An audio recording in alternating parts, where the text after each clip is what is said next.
de homosexuales, gays, de gay nada, homosexual de gay nada, homosexual. Bueno, pues yo estoy aquí rodeado de pedófilos por todas partes y no pasa nada. ¿Se imaginan que Jesús hubiera nacido hoy en medio de esta iglesia católica, con la pedofilia vaticana que tenemos? Lo hubieran violado igual. Sí, y no pasa nada. Si el papa que se murió era un pedófilo de primera, la protegía, como decimos en los dos vídeos anteriores, protegía la pedofilia este hombre. Y después van y lo felicitan. Imagínate que Jesús hubiese tenido que nacer hoy en día con esta gente, con estos que están protegidos hasta por el pueblo mismo católico. Claro, muchos de ellos también son pedófilos. Jesús lo hubieran violado al pobre hombre, al Hijo de Dios lo hubieran violado. No se hubiese dejado. Ya sabemos que no. Bueno, por no saber estas cosas, tenemos un concepto muy errado en cuanto a la expiación, la redención y la salvación y la persona de Jesús. Sí. Bueno, regreso. Cuando a Jesús comenzaron a acercarse a Dios, al Dios que predican. Bueno, así pues, que la ley quebrantada era una ley moral, una ley eterna, y por lo tanto, eso tenía que ser pagado. ¿Quién paga la sentencia? ¿Quién la paga? ¿Quién? A ver, ¿quién? Dios mismo. No, la sentencia recayó sobre un hombre de carne y hueso, con sangre, y ha de pagarlo un hombre también. Esa sentencia ha de pagarla un hombre de carne y hueso, no Dios. Dios no ha quebrantado ninguna ley. Por lo tanto, Jesús, como dice y enseña, por ejemplo, Hebreos, el libro de Hebreos, capítulo 4 y 5, 6 y 7, bueno, todo el libro de Hebreos. Como se enseña, el Redentor tenía que ser un hombre también. El que tenía que pagar la sentencia era un hombre de carne y hueso. Puro hombre puro, purito hombre, sin echar mano de recursos divinos, porque entonces la redención no la está obrando un hombre, la está obrando un Dios. Es decir, que Jesús tendría que ser una mezcla, un híbrido entre Dios y hombre. No, Jesús no era un híbrido, era perfecto hombre por un lado, por un costado, y por otro era perfecto Dios, sin mezcla alguna. Y quien está en el Getsemaní en ese momento es un hombre, y quien tiene que hacerle y darle la cara al diablo y hacerle frente a la situación, él tiene que ser un hombre, sin echar mano de los recursos divinos. Por eso sudó sangre, con todos esos demonios presentes allí. El infierno estaba allí, tratando de evitar que él fuera a la cruz. Por eso el Señor que siempre había pedido al Padre, Padre, dame esto, Padre, dame lo otro, Padre, dame los panes, Padre, resucita a Lázaro, Padre, resucita al hijo de la viuda de Naín, Padre, esta agua en vino, Padre. El Padre siempre le había oído, el Padre siempre le había escuchado, el Padre que había dicho en 2 ocasiones, este es mi Hijo amado. No, los curas no inventaron eso. A ver, mesiánicos, eso no es mitología griega. Están blasfemando al Señor, aparte de que califican al cristianismo de maldito. 20 siglos hemos tenido de cristianismo maldito, para que vengan ustedes ahora a circuncidarnos y a decirnos que el cristianismo no. ¿Qué están haciendo, señores? Se están condenando. La Biblia es clara en todo esto. Y los hermanitos se aborregan. Claro. Se aborregan todos, porque no saben. Y los están cumpliendo la profecía que dice que muchos, es decir, la mayoría, serían engañados al final de los tiempos. Lean la Biblia, por favor, y créanle a la Biblia, no a estas vacas mesiánicas y vacas de Bazán y vacas evangélicas cristianas que están llevándose al infierno a un montón de gente. Evítenlo, lean la Biblia, lean Reina Valera, por ejemplo. De condenación y separación del Padre. Allí, de un lado pasó al otro, de un extremo al otro. Él, un santo ser que no sabía, no conocía la maldad, no conocía la transgresión ni la rebelión. Él experimentó eso, que ningún hombre todavía lo ha experimentado. Nadie puede decir que sabe lo que es eso. Eso experimentó Jesús. Por eso él le decía al Padre, Padre, pasa de mí esta copa, Padre, pasa de mí esta copa. Yo le pido a mis discípulos que sean mártires, porque ellos cuando mueren no cargan con los pecados de nadie y ellos van al encuentro contigo, pero yo no, yo estoy cargando con los pecados de todos. Yo voy a sufrir la separación, la condenación eterna. Voy a ser separado de ti, que soy tu hijo eterno. ¿Lo entiendes? ¿No lo entiendes? Eso sufrió el Señor por ti y por mí. Llegó a ser lo que nunca había sido. Llegó a estar donde nunca había estado. Llegó a ser lo que nunca había sido. ¿Lo entiendes? ¿Lo entiendes? Van a seguir hablando de los héroes humanos en el púlpito, comparando indirectamente, implícitamente a Jesús con estos orientales y orientalistas y estos papas cristianos y evangélicos, que incluso alaban a los mormones. ¿Qué están haciendo? Hablen de Jesús y solo Jesús. Cada día deberíamos levantarnos de la cama adorándolo, recordando todas estas cosas, porque pronto Él va a estar por aquí y en aquel día nada contará, sino solo Jesús. Jesús solo, ¿sí? No va a contar nada, ni nuestro título universitario, ni nuestro título del seminario, ni nuestra riqueza, ni nuestra cuenta bancaria, ni el trabajo que tenemos, ni los hijos que tenemos. Nada contará. Todo va a pasar por fuego. Todo va a pasar por fuego. Todo va a ser juzgado. Como dice la Biblia, en aquel día solo contará a Jesús. Habrá desesperación en muchos creyentes, en la mayoría. Desesperación porque se darán o nos daremos cuenta de que estamos destituidos y otros tendrán una amplia y generosa entrada y otros entrarán avergonzados, como dice Primera de Corintios 3, para poder al dinero, al superar aquel momento de dolor, de sufrimiento. Después de todo, como que era Dios, Él podía hacerlo todo, no pasa nada. Sí que sufrió, pero bueno, Él es Dios y Él sabe las cosas y Él puede superar todo eso. Echaría mano de los recursos divinos, de su deidad, de su fuerza y su poder para poder superar aquello que era horrible. Era el mismísimo infierno, los horrores del infierno, como estaremos explicando aquí. Y eso es lo que creen los creyentes y nada más lejos de la verdad. Creen otra cosa, por no decir que no creen nada, porque nada saben. Hoy en día nada se sabe. Muy pocas cosas de importancia se sabe acerca de la persona de Jesús. Bueno, ¿qué va a pasar? ¿Cómo se enseña? El Redentor tenía que ser un hombre también. El que tenía que pagar la sentencia era un hombre de carne y hueso. Puro hombre puro, purito hombre, sin echar mano de recursos divinos, porque entonces la redención no la está obrando un hombre, la está obrando un Dios. Es decir, que Jesús tendría que ser una mezcla, un híbrido entre Dios y hombre. No, Jesús no era un híbrido, era perfecto hombre por un lado, por un costado, y por otro era perfecto Dios, sin mezcla alguna. Y quien está en el Getsemaní en ese momento es un hombre, y quien tiene que hacerle y darle la cara al diablo y hacerle frente a la situación, él tiene que ser un hombre, sin echar mano de los recursos divinos. Por eso sudó sangre, con todos esos demonios presentes allí. El infierno estaba allí, tratando de evitar que el Padre, pasa de mí esta copa, le dice al Padre, pásala. Y vuelve otra vez, busca a los discípulos, se da cuenta de que duermen, están rendidos, cansados, exhaustos.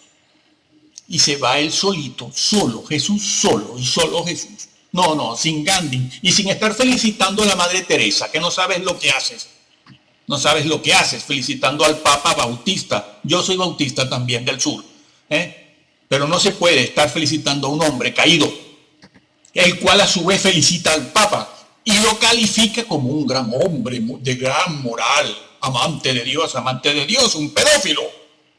Por Dios, ¿qué haces? Regresamos y decimos que Jesús fue 3 veces al Padre. 3 veces pidió lo mismo. Y nunca Jesús había hecho una cosa así. Nunca. Si él podía recurrir a su poder divino, como lo demostró en tantas ocasiones, ¿cómo es que ahora no puede? ¿Cómo es que ahora no puede? No puede. Se lo está pidiendo al Padre. Él, que siempre le había pedido tantas cosas al Padre, como cuando multiplicó los panes, para dar de comer a la gente, a los que le escuchaban, no los que bailaban, no, los que le escuchaban.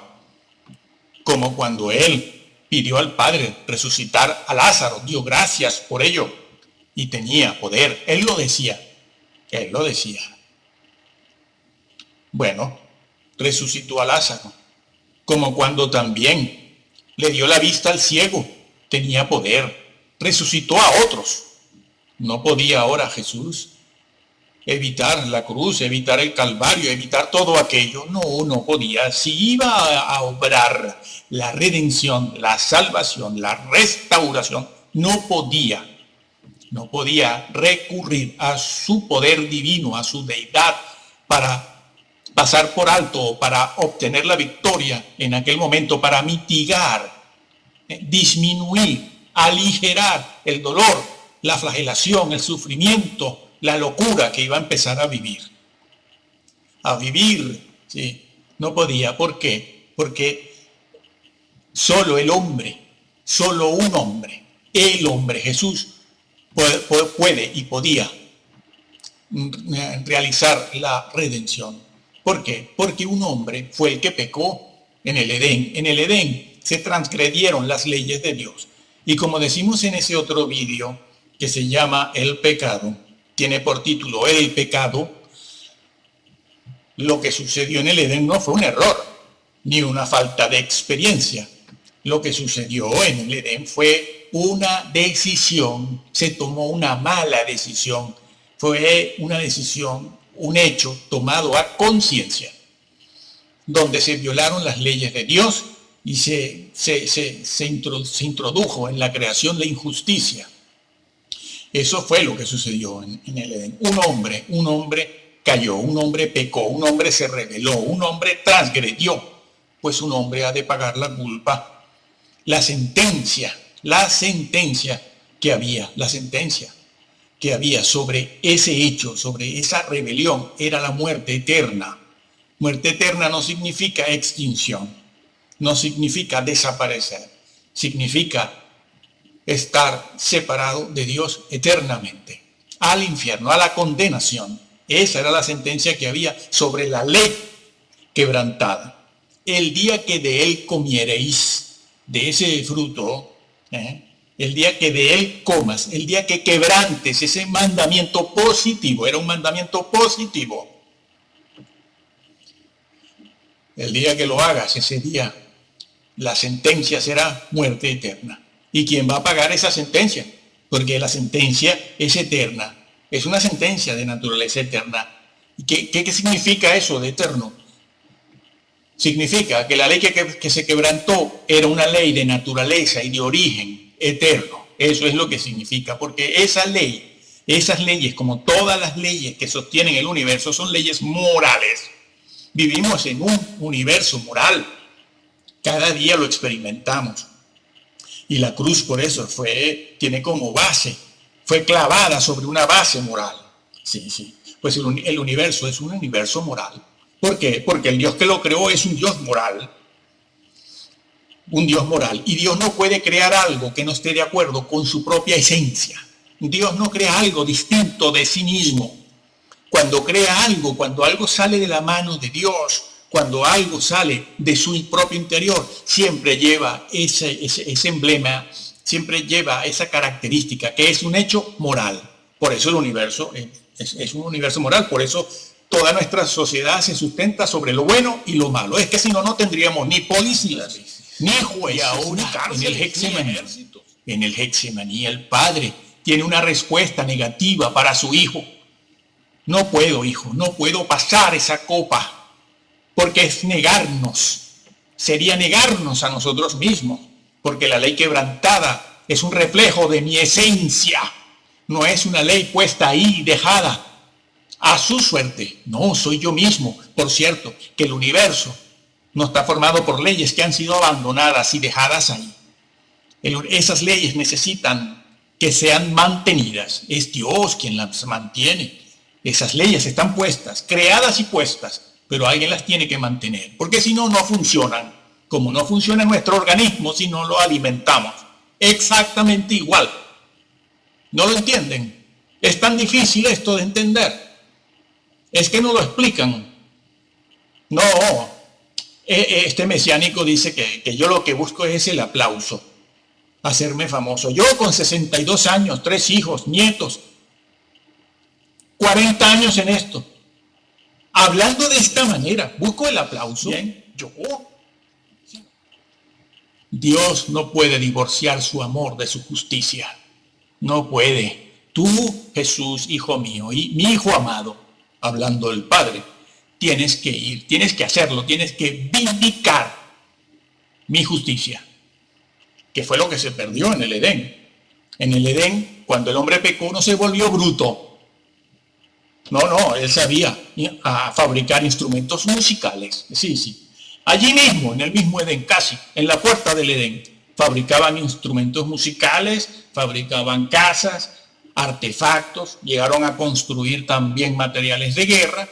Todo eran muy inteligentes, sí, mucho, como hoy en día, sí, como hoy en día. Muy inteligentes. Pero, ¿qué fue lo que se perdió en el Edén? La justicia. Y Jesús vino primero a cumplir esa justicia. Un hombre, cuando él cumplió la ley, nadie diga, ni les hagan creer a usted que él la cumple como Dios, porque como es Dios, es perfecto, él puede cumplirla. No, la cumplió como hombre, Dios mío. Sí, en eso consiste la redención. Un hombre perfecto tenía que pagar la sentencia. La sentencia no la podíamos pagar ninguno de nosotros, porque no somos perfectos en ningún sentido, ni física, ni moral, ni mental, ni espiritualmente. Tenía que pagar la sentencia un hombre perfecto, físicamente, moralmente, mentalmente, espiritualmente. ¿Dónde estaba ese hombre? Tenía que venir de otro lugar, pero ser verdadero hombre. La misma genética nuestra, el mismo ADN humano. Jesús, el Hijo de Dios. Él era perfecto, él sí podía pagar, vindicar esa sentencia que, como hemos dicho, era eterna también, para siempre. El infierno, para siempre. La condenación. Así que, como Jesús, no habrá ningún ser jamás. La fortaleza de Jesús para combatir contra todos los frentes abiertos, frentes de guerra abiertos, simultáneamente, obteniendo además la victoria segura, no tendrá igual en toda la historia. No la puede tener, porque no hay un ser como Él. Es único y es un hombrecito, amigo. El rey de este universo es un hombre, sí. Y él sufrió en una dimensión infinita, sí, infinita. Aquí aprovechamos para explicar eso. Jesús, la persona de Jesús es Dios. Cuando Jesús amaba, cuando Jesús perdonaba, cuando sentía compasión, cuando esos atributos de la persona de Jesús asomaban, afloraban, se veían, eran los atributos de una persona infinita. Los atributos de una persona infinita son infinitos. Es decir, a ver que te lo explico. Mira, cuando Jesús amaba en una dimensión infinita. ¿Por qué? Porque Él no tiene amor. No tiene amor. Jesús es amor, que es otra cosa. ¿Por qué? Porque su persona es la persona de Dios. Es decir, es deidad, tiene deidad. Y la deidad, los atributos en la deidad son eternos e infinitos. Nosotros no. Nosotros no somos el amor, no. Tenemos una porción de amor, una porción que el Creador ha puesto en todos los seres humanos. Y esa porción de amor, así como de justicia, así como de rectitud, así como esa porción de bondad o benignidad que pone en nosotros, entre muchos otros atributos, es una porción que el Señor pone y que podemos o aumentar o disminuir y pisotear. Sí. Son cosas naturales que Dios puso en nosotros que las podemos cultivar, las podemos desarrollar o las podemos anular. Por eso hay gente que nosotros decimos que son buenas personas y otras personas que decimos que son malas. Así, bueno, eso así a grosso modo, dicho muy por encima y de manera general. Bueno, pero Dios no tiene amor, es el amor. Significa que su amor está en una dimensión infinita. Cuando Jesús amaba en términos y en condiciones infinitas. Y ahora te pregunto, cuando Jesús sufría, ¿cómo lo hacía? ¿Cómo experimenta una persona infinita? ¿Cómo experimenta la realidad, la vivencia, la existencia? ¿Cómo la experimenta? En términos infinitos, cuando Jesús sufría, no solo era un sufrimiento ocasionado en una dimensión absoluta, porque el mal, una cosa muy difícil de comprender, el mal es la negación de la vida, es la negación. Nosotros no sabemos lo que es eso, nosotros no lo sabemos en términos absolutos. Esa realidad en la que está el diablo, Satanás, Lucifer, nosotros no la conocemos. Le hizo sudar sangre, ¿lo entiendes? Ni por un minuto nosotros hubiéramos estado ahí, en esa lucha. Por eso Jesús oró y dice, mi alma está, esa expresión que está en el Evangelio, que dice, mi alma está, tiene una angustia de muerte. ¿Sabes qué es? Infarto. Es infarto. Le iba a dar un infarto. Tenía que orar para que no le diera el infarto, porque si le da el infarto y se nos muere el Señor, no hay redención. Nadie puede ni sabe sostener una lucha como esa. Así que la fortaleza de Jesús, la determinación, el temple, la gallardía, la virilidad, la convicción, las convicciones, los propósitos de Jesús y su pureza y esa mente inquebrantable, esa arquitectura mental con la que luchaba, la que le dio el Padre, no pueden encontrarse en ningún lado. En el reino de las tinieblas menos. Allí le tienen celos, le odian. A un ser tan grande como ese, se tienen que humillar, ¿no? Los demonios, cuando le veían, salían corriendo, y no había muerto, no había subido a la cruz, no había resucitado. Y se escondían los demonios, los seres estos desencarnados, ángeles caídos también. Se iban, no podían resistir aquella presencia, aquella majestad, aquel ser inquebrantable. Para que lo compares ahora con todo esto de por aquí, con rabo de paja, vacas sagradas, vividores.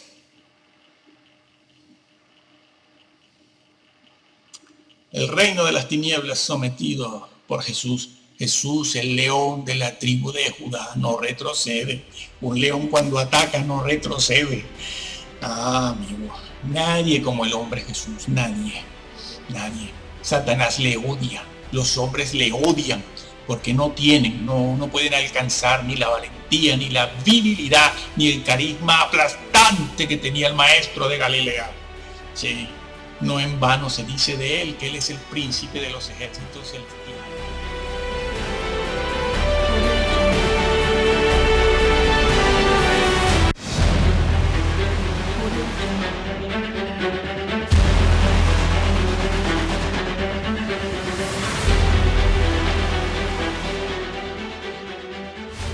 Hoy hablaremos de la persona de Jesús. Hablaremos de la redención de Jesús, el hombre Jesús, porque la redención la obró un hombre, no la obró Dios. La obró la persona, la segunda persona de la Trinidad, que tiene deidad, la persona que la Biblia llama hijo. No, nadie se ha inventado eso de hijo. El mismo Padre lo dice en el bautismo de Jesús y en otros lugares. Dice que Jesús es su hijo. Y el apóstol Juan dice que es su hijo unigénito, único en su especie. No, por lo tanto, no puede ser un arcángel. Tenemos que aprender bien acerca de la persona de Jesús. ¿Por qué? Pues porque quien no conozca, quien no sepa no entienda a la persona y la obra de Jesús, no es salvo aunque crea en él, que es lo que está pasando en todos los templos y las iglesias. Es una fe en Jesús, una creencia en Jesús, pero sin contenido. Entonces, seguimos diciendo que la persona de Jesús es el Hijo. La persona de Jesús es el Hijo de Dios. Ese Jesús es Hijo de Dios. Y la persona que va en esa naturaleza humana es una persona que tiene deidad, la segunda de la Trinidad. Eso es lo que la Biblia registra en su fraseología, no la fraseología nuestra. La fraseología nuestra no pone en evidencia la teología. Bueno, pues hablaremos de él, de Jesús y su obra y su persona, la persona de Jesús. Pues bien, estaremos hablando de la persona del Hijo de Dios encarnada en María. Jesús es el Hijo de Dios. No es como algunos mesiánicos nos están diciendo, que es la relación entre María, Jesús y el Padre, Dios el Padre. La Biblia sí habla, es la Biblia la que habla del Padre, la que dice que existe un Padre. Es la Biblia, es la fraseología de la Biblia. Pues no es como dicen los mesiánicos, que esto es una cuestión mitológica, copiada a lo mejor de la mitología griega. Dan a entender eso, sobre todo estos mesiánicos de Centroamérica. ¿Hasta dónde están llegando?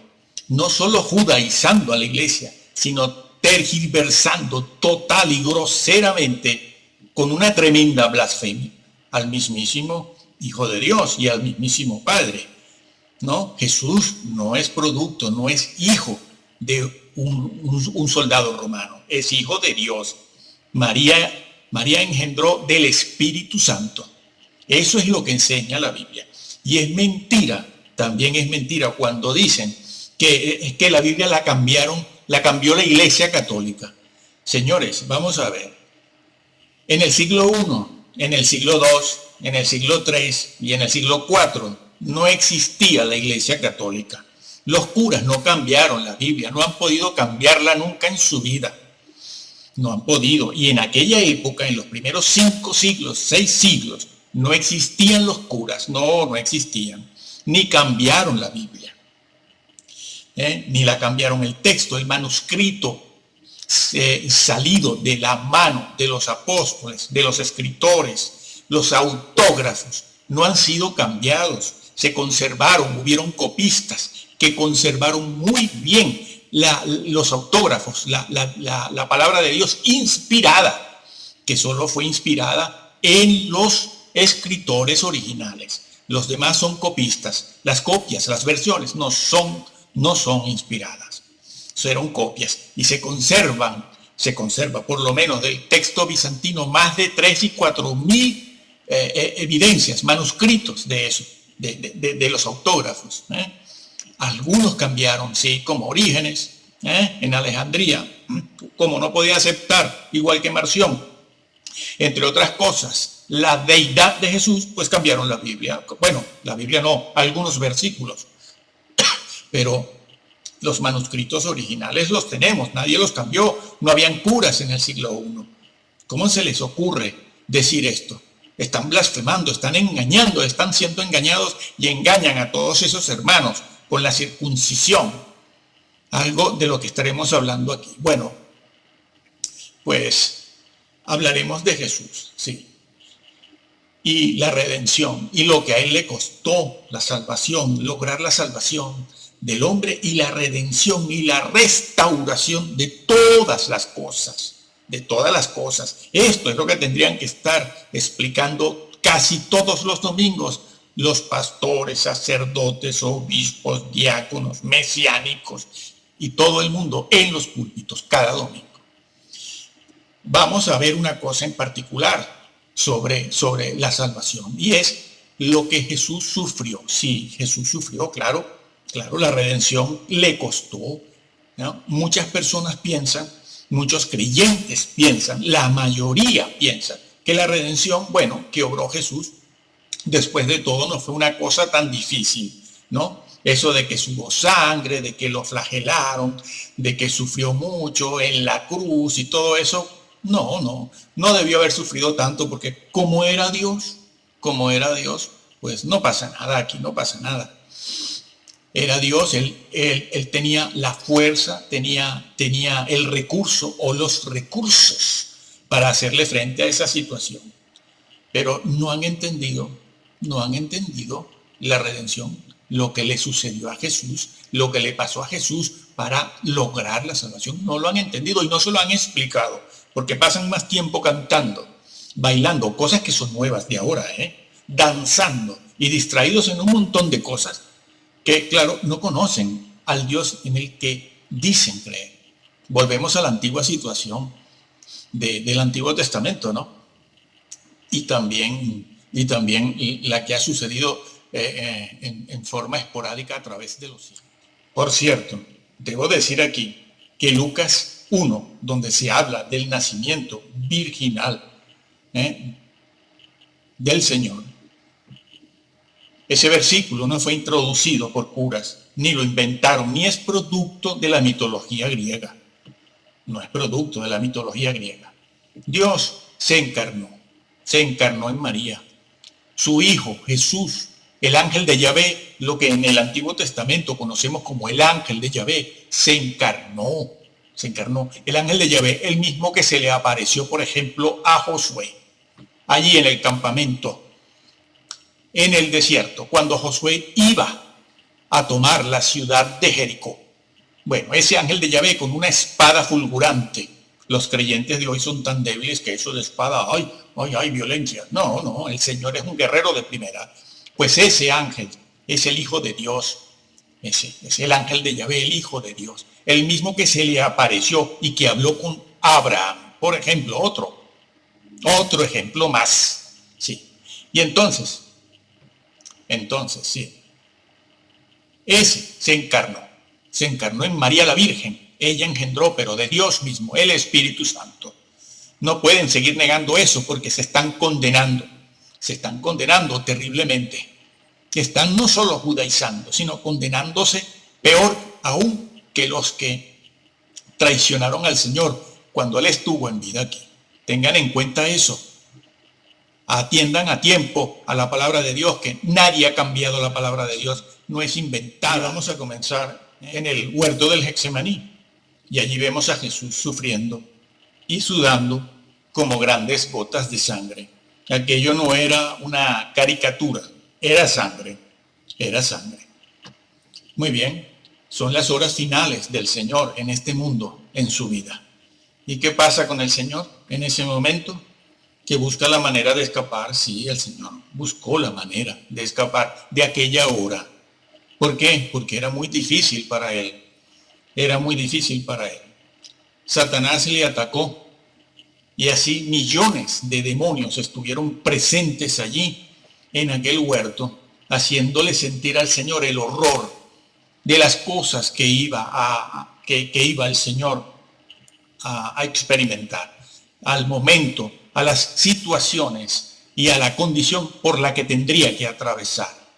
Porque el Señor podía anticipar, como persona que era, anticipar los sufrimientos y el padecimiento que iba a tener. Y Él, sobre todo, Él lo anticipaba con mayor fuerza que todos nosotros. ¿Por qué? Porque Él era santo, completamente santo. Bueno, ¿qué haría en esa hora? Como decíamos antes, los creyentes podemos creer, de hecho así creen, así se piensa que el Señor echaría mano de algún recurso para poder superar aquel momento de dolor, de sufrimiento. Después de todo, como que era Dios, Él podía hacerlo todo, no pasa nada. Sí que sufrió, pero bueno, Él es Dios y Él sabe las cosas y Él puede superar todo eso. Echaría mano de los recursos divinos, de su deidad, de su fuerza y su poder para poder superar aquello que era horrible. Era el mismísimo infierno, los horrores del infierno, como estaremos explicando aquí. Y eso es lo que creen los creyentes. Y nada más lejos de la verdad. Creen otra cosa. Por no decir que no creen nada, porque nada saben. Hoy en día nada se sabe. Muy pocas cosas de importancia se sabe acerca de la persona de Jesús. Bueno, ¿qué va a pasar? ¿Qué va a pasar aquí? Echó mano de sus recursos divinos, de su deidad, Jesús, para superar aquel momento. No pudo hacerlo, no pudo. No pudo recurrir a su poder divino, a su deidad, para poder mitigar, para poder superar aquellos momentos difíciles, que nadie en esta tierra todavía ha pasado por una situación como esa, ni lo hará.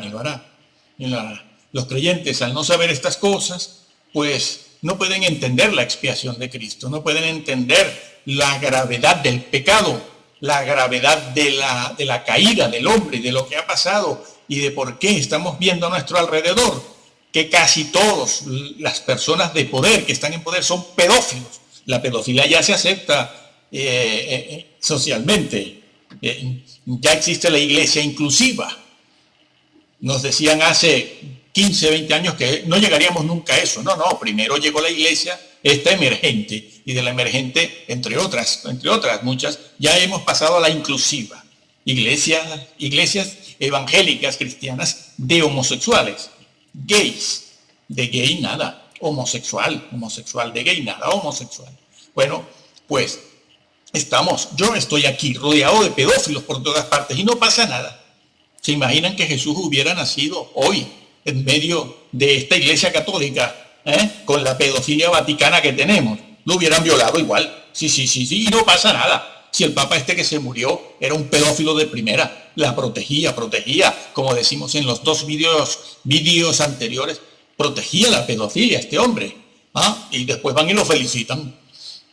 Imagínate que Jesús hubiese tenido que nacer hoy en día con esta gente, con estos que están protegidos hasta por el pueblo mismo católico. Claro, muchos de ellos también son pedófilos. Jesús lo hubieran violado al pobre hombre. Al Hijo de Dios lo hubieran violado. No se hubiese dejado. Ya sabemos que no. Bueno, por no saber estas cosas, tenemos un concepto muy errado en cuanto a la expiación, la redención y la salvación y la persona de Jesús. Sí. Bueno, regreso. Cuando a Jesús comenzaron a acercársele los momentos difíciles de la traición, el juicio, el interrogatorio que le hicieron Caifás, Anás y toda la clase sacerdotal espiritual. Cuando Jesús ve que se le acerca el escarnio, la burla, el dolor físico, el calvario, los momentos de terror, como decíamos antes, allí en el Getsemaní se aglomeraron, se agruparon, se reunieron millones de demonios para hacer que Jesús no tomara esa cruz.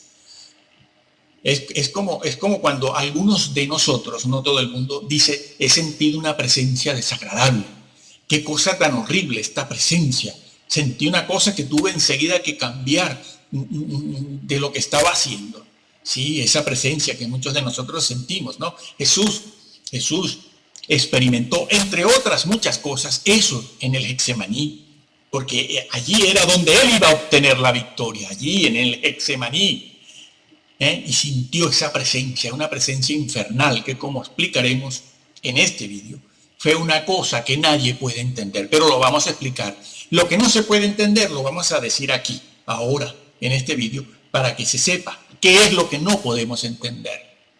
Bueno, esa presencia, ese frío, ese calor frío que sentimos en la espalda cuando estamos en las cosas del Señor, o nos visitan ciertos seres caídos, porque estamos en las cosas del Señor, en las cosas de Dios. Y esa presencia nos hace sentir o nos introduce en una condición, en un estado horrible de desolación y desesperación, de enajenación. Jesús sintió eso en una dimensión infinita. En una dimensión infinita. ¿Qué explicaremos ahora? Pues bien, cuando a Jesús se le comenzaron a acercar todos estos momentos, ¿qué vemos en Jesús? ¿Qué vemos? El deseo de huir. Sube allí al Getsemaní 3 veces le pide al Padre, pasa de mí esta copa. Pasa de mí esta copa, le dice al Padre, pásala. Y vuelve otra vez, busca a los discípulos, se da cuenta de que duermen, están rendidos, cansados, exhaustos. Y se va él solito, solo y solo Jesús. No, sin Gandhi y sin estar felicitando a la Madre Teresa, que no sabes lo que haces. No sabes lo que haces felicitando al Papa Bautista. Yo soy bautista también del sur. Pero no se puede estar felicitando a un hombre caído, el cual a su vez felicita al Papa y lo califica como un gran hombre de gran moral, amante de Dios, un pedófilo. Por Dios, ¿qué haces? Regresamos y decimos que Jesús fue 3 veces al Padre.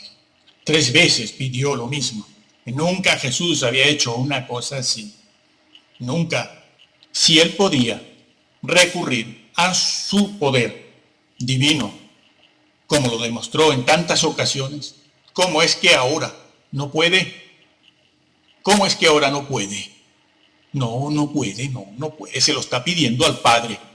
Él, que siempre le había pedido tantas cosas al Padre, como cuando multiplicó los panes, para dar de comer a la gente, a los que le escuchaban, no los que bailaban, no, los que le escuchaban, como cuando él pidió al Padre resucitar a Lázaro, dio gracias por ello y tenía poder, él lo decía. Bueno, resucitó a Lázaro, como cuando también le dio la vista al ciego, tenía poder, resucitó a otros.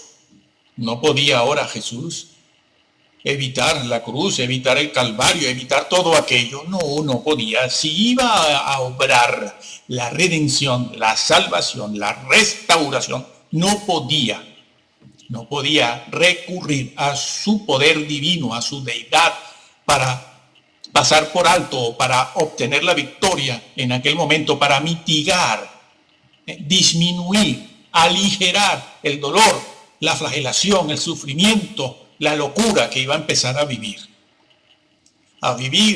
Sí, no podía. ¿Por qué? Porque solo un hombre, el hombre Jesús, puede y podía realizar la redención. ¿Por qué? Porque un hombre fue el que pecó en el Edén. En el Edén se transgredieron las leyes de Dios. Y como decimos en ese otro vídeo que se llama El Pecado, tiene por título El Pecado, lo que sucedió en el Edén no fue un error, ni una falta de experiencia. Lo que sucedió en el Edén fue una decisión, se tomó una mala decisión, fue una decisión, un hecho tomado a conciencia, donde se violaron las leyes de Dios y se introdujo en la creación la injusticia. Eso fue lo que sucedió en el Edén. Un hombre cayó, un hombre pecó, un hombre se rebeló, un hombre transgredió, pues un hombre ha de pagar la culpa. La sentencia que había sobre ese hecho, sobre esa rebelión, era la muerte eterna. Muerte eterna no significa extinción, no significa desaparecer, significa estar separado de Dios eternamente, al infierno, a la condenación. Esa era la sentencia que había sobre la ley quebrantada. El día que de él comiereis, de ese fruto, el día que de él comas, el día que quebrantes ese mandamiento positivo, era un mandamiento positivo. El día que lo hagas, ese día, la sentencia será muerte eterna. ¿Y quién va a pagar esa sentencia? Porque la sentencia es eterna. Es una sentencia de naturaleza eterna. ¿Y qué significa eso de eterno? Significa que la ley que se quebrantó era una ley de naturaleza y de origen eterno. Eso es lo que significa. Porque esas leyes, como todas las leyes que sostienen el universo, son leyes morales. Vivimos en un universo moral. Cada día lo experimentamos. Y la cruz por eso tiene como base, fue clavada sobre una base moral. Sí. Pues el universo es un universo moral. ¿Por qué? Porque el Dios que lo creó es un Dios moral. Un Dios moral. Y Dios no puede crear algo que no esté de acuerdo con su propia esencia. Dios no crea algo distinto de sí mismo. Cuando crea algo, cuando algo sale de la mano de Dios, cuando algo sale de su propio interior, siempre lleva ese emblema, siempre lleva esa característica, que es un hecho moral. Por eso el universo es un universo moral, por eso toda nuestra sociedad se sustenta sobre lo bueno y lo malo. Es que si no, no tendríamos ni policías, ni jueces, ni cárceles, ni ejércitos. Si no fuese así, Pero ¿por qué es así? Porque el universo es un universo moral. Existe lo bueno y existe lo malo. Existe lo correcto y existe también lo incorrecto. Existe lo santo y existe lo profano. Y todo está basado en eso. Ya puedes tú estar en el ejército o trabajando en una oficina, o ser un astronauta o ser un deportista de élite. El bien y el mal está presente en todo lugar, porque nuestra creación es un reflejo de un ser moral sobre el cual no se puede pasar. Y ese ser moral es eterno y sus leyes son eternas. No, esto que creen los creyentes de hoy en día y que les dicen por ahí las vacas sagradas, le dicen, no importa, que te haces tatuaje, no pasa nada. ¿Y tú qué? ¿Tú adulteraste? Tranquilo. Si perdonó a David, ¿cómo no te va a perdonar a ti? Y aluden a David. Y no saben bien estas vacas sagradas el peligro que corrió David por todo esto. Que tú, ¿qué? Los pantalones bien apretaditos, vas media desnuda en la iglesia, no pasa nada, tú eres salvo, ¿verdad que sí? Bueno, Dios que aguante, aquí de moral nada. Portarnos bien, código civil y penal y con eso es suficiente. Una buena vida, no, pero una buena vida no es una vida cristiana. La vida cristiana es otra cosa, es vivir en santidad. Por eso le dijo que el Señor a muchos que pretendían entrar, que mostraban un currículum bastante bueno, cristiano, evangélico, bíblico, les dijo, yo no admito eso, apartaos de mí, nunca os conocí. No, porque los conoces que no los deja entrar, Entiéndase bien la expresión. Bueno, regreso.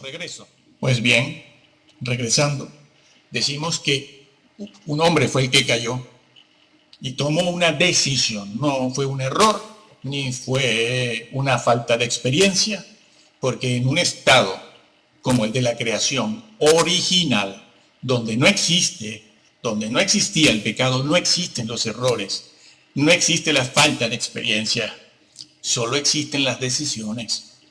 Era un mandamiento positivo, tómese en cuenta eso. Bueno, pues la ley quebrantada era una ley moral, era una ley eterna, sigue siendo válida esa ley. Todas las leyes que sostienen el universo son leyes morales eternas.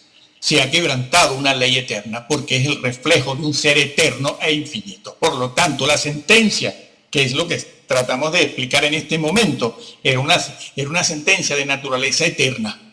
Cuando el Señor dijo, de cierto morirás. La sentencia a la ley quebrantada era también eterna. ¿Quién puede pagar eso? ¿Quién lo paga? ¿Qué hombre? ¿Qué hombre tiene la condición física, mental, espiritual para pagar una sentencia eterna? Ninguno, hombre, ninguno. No me estén sacando ahora a estos señores que tienen un lado bastante oscuro, que lo sabemos desde hace muchos años, porque, bueno, tenemos acceso a cierta información y los van ustedes citando desde el púlpito como una gran cosa para quedar bien, ¿no? Arrimándose a los famosos y populares y populistas para sacarse la foto. Se van arrimando a ellos para sacarse la foto y después los hermanitos, aborregaditos los pobres, diciendo, ay, qué gran líder, qué gran pastor, qué gran sacerdote, qué gran papa, qué gran obispo. Por Dios, están practicando la idolatría. No. Eso a lo que están acostumbrados los creyentes no se llama idolatría. Eso se llama imagen-latría. La idolatría en el Antiguo Testamento tiene que ver con seres reales. No lo saben, claro. Si los pastores Son pocos los que se encargan de estudiar la palabra de Dios bien, porque entre otras cosas sus iglesias no los dejan. Sus iglesias quieren verlo por aquí y por allá, dando saltos por aquí, tomando café por allá y esas cosas. Y entonces los pobres pastores no pueden dedicarse a la labor teológica, que es la primera responsabilidad de un hombre de Dios. Conocer a Dios, al Dios que predica. Bueno, así pues, que la ley quebrantada era una ley moral, una ley eterna, y por lo tanto, eso tenía que ser pagado. ¿Quién paga la sentencia? ¿Quién la paga? ¿Quién? A ver, ¿quién? Dios mismo. No, la sentencia recayó sobre un hombre de carne y hueso, con sangre, y ha de pagarlo un hombre también. Esa sentencia ha de pagarla un hombre de carne y hueso, no Dios. Dios no ha quebrantado ninguna ley. Por lo tanto, Jesús, como dice y enseña, por ejemplo, Hebreos, el libro de Hebreos, capítulo 4 y 5, 6 y 7, bueno, todo el libro de Hebreos. Como se enseña, el Redentor tenía que ser un hombre también. El que tenía que pagar la sentencia era un hombre de carne y hueso. Puro hombre, hombre puro, purito hombre, sin echar mano de recursos divinos, porque entonces la redención no la está obrando un hombre, la está obrando un Dios. Es decir, que Jesús tendría que ser una mezcla, un híbrido entre Dios y hombre. No, Jesús no era un híbrido, era perfecto hombre por un lado, por un costado, y por otro era perfecto Dios, sin mezcla alguna. Y quien está en el Getsemaní en ese momento es un hombre, y quien tiene que hacerle y darle la cara al diablo y hacerle frente a la situación, él tiene que ser un hombre, sin echar mano de los recursos divinos. Por eso sudó sangre, con todos esos demonios presentes allí. El infierno estaba allí, tratando de evitar que él fuera a la cruz. Por eso el Señor que siempre había pedido al Padre, Padre, dame esto, Padre, dame lo otro, Padre, dame los panes, Padre, resucita a Lázaro, Padre, resucita al hijo de la viuda de Naín, Padre, esta agua en vino, Padre. El Padre siempre le había oído, el Padre siempre le había escuchado, el Padre que había dicho en 2 ocasiones, este es mi hijo amado. No, los curas no inventaron eso. A ver, mesiánicos, eso no es mitología griega. Están blasfemando al Señor, aparte de que califican al cristianismo de maldito. 20 siglos hemos tenido de cristianismo maldito, para que vengan ustedes ahora a circuncidarnos y a decirnos que el cristianismo no. ¿Qué están haciendo, señores? Se están condenando. La Biblia es clara en todo esto. Y los hermanitos se aborregan. Claro. Se aborregan todos, porque no saben. Y los están cumpliendo la profecía que dice que muchos, es decir, la mayoría, serían engañados al final de los tiempos. Lean la Biblia, por favor, y créanle a la Biblia, no a estas vacas mesiánicas y vacas de Bazán y vacas evangélicas cristianas que están llevándose al infierno a un montón de gente. Evítenlo, lean la Biblia, lean Reina Valera, por ejemplo. Sí, Dios el Padre lo dijo, este es mi Hijo amado, en él tengo complacencia, a él oíd, es a él. El Señor lo dijo a él y no a otros. No hay otros mediadores, no hay otros corredentores. Y el púlpito es sagrado, no es para estar nombrando a políticos de fama internacional, ni siquiera para estar nombrando a otros ministros. No es para estar nombrando a filósofos, a militares famosos, ni a deportistas, ni haciendo chistes, ni anécdotas, para hacer el culto muy agradable. Y toda la congregación, claro, alcahueteando, lisonjera, riéndose, aceptando todo lo que le echan. Lo tragan cualquier cosa que una vaca sagrada le echan a las congregaciones. Lo tragan todo, no lo mastican, no lo rumian, no lo piensan, sino que van por catatimia, ¿no? En psicología ya sabemos, bueno, ya hay otro vídeo donde explicamos lo que es la catatimia, ¿no? Aquí no vamos a hacerlo otra vez. Bueno, este es mi Hijo amado, en él tengo complacencia. Tantas veces que el Padre escuchó a su Hijo amado, a el unigénito, el único. No hay otro de esa especie. Tantas veces. Y ahora en el Getsemaní, el Padre tiene una respuesta negativa para su Hijo. No puedo, hijo, no puedo pasar esa copa, porque es negarnos. Sería negarnos a nosotros mismos, porque la ley quebrantada es un reflejo de mi esencia. No es una ley puesta ahí, dejada a su suerte. No, soy yo mismo. Por cierto, que el universo no está formado por leyes que han sido abandonadas y dejadas ahí.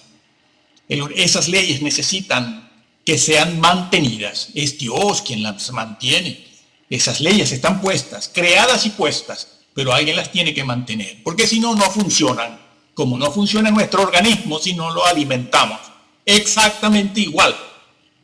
¿No lo entienden? Es tan difícil esto de entender. Es que no lo explican.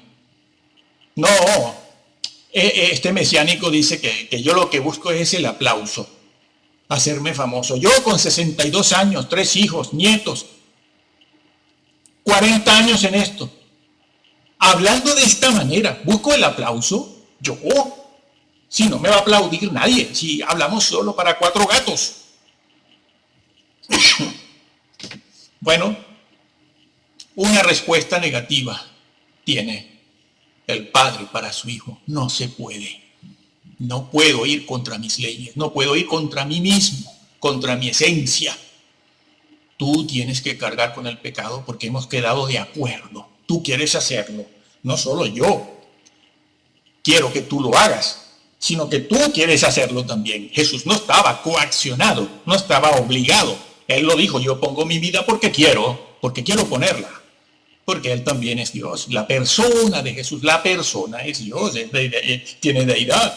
Él también quiere redimir la creación, quiere vindicar la ley moral de Dios, su santidad.